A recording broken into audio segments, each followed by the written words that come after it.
தக்கார் தகவிலர் என்பது அவரவர் எச்சத்தால் காணப்படும்.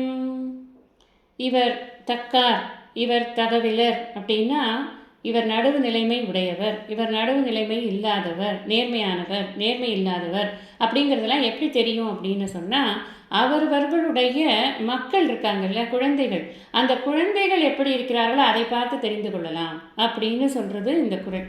அப்படின்னா என்ன அர்த்தம்னா, ஒரு இல்லறத்தானாக இருக்கக்கூடியவன், அப்பாவா அம்மாவா இருக்கக்கூடியவர்கள் குழந்தைகளுக்கு ஒரு எக்ஸாம்பிளாக இருக்கும்.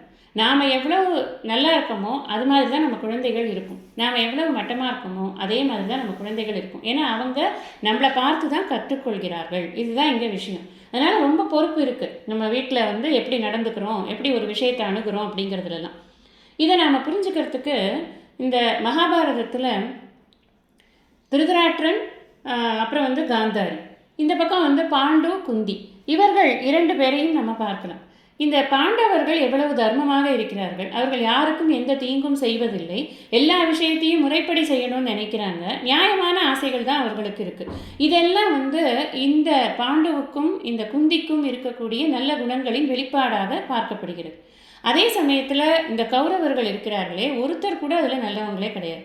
எல்லாரும் துரியோதனன்லேருந்து ஆரம்பித்து அவ்வளவு பேருக்கும் பேராசை ஜாஸ்தி, பொறாமை ஜாஸ்தி, எல்லா சொத்தும் தனக்கே வேணுங்கிறதுல ஒரு ஜாஸ்தி, ஆசை ஜாஸ்தி. அது மாத்திரம் இல்லை, எப்படியாவது கெட்ட வழி இல்லாத அந்த சொத்து நமக்கு வந்துடணும் அப்படின்னு ஆசை. அப்புறம் மற்றவர்களையெல்லாம் ஏமாற்றணும், அவர்களை எப்படியாவது இல்லாமல் செய்திடணும். இப்படி பலவிதமான கெட்ட குணங்களின் உருவகமாக அவர்கள் எல்லாம் இருக்கிறார்கள். இது எதை காட்டுறது அப்படின்னா, அப்படித்தான் அவர்களுடைய அப்பாவும் அம்மாவும் இருந்து அவர்களுக்கு வாழ்ந்து வழிகாட்டி இருக்கிறார்கள் அப்படிங்கிறது நமக்கு அதை பார்க்கும் பொழுது தெரிகிறது.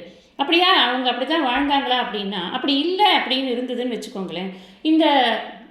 இது பாஞ்சாலியோடைய அந்த துச்சாதனன் துகில் உரிகிறான் இல்லையா, அந்த சமயத்தில் அவர் போய் அந்த காந்தாரியிடம் அவ்வளவு கெஞ்சுகிறாளே, ஒரு தடவை அவள் தன்னுடைய மகனை பார்த்து, அப்பா இதெல்லாம் தப்புப்பா, விட்டுடு, இந்த மாதிரி சபையில் ஒரு பெண்ணை நீ அவமானப்படுத்தக்கூடாது அப்படின்னு சொல்லியிருக்கலாமா இல்லையா? ஏன் சொல்லவே இல்லை?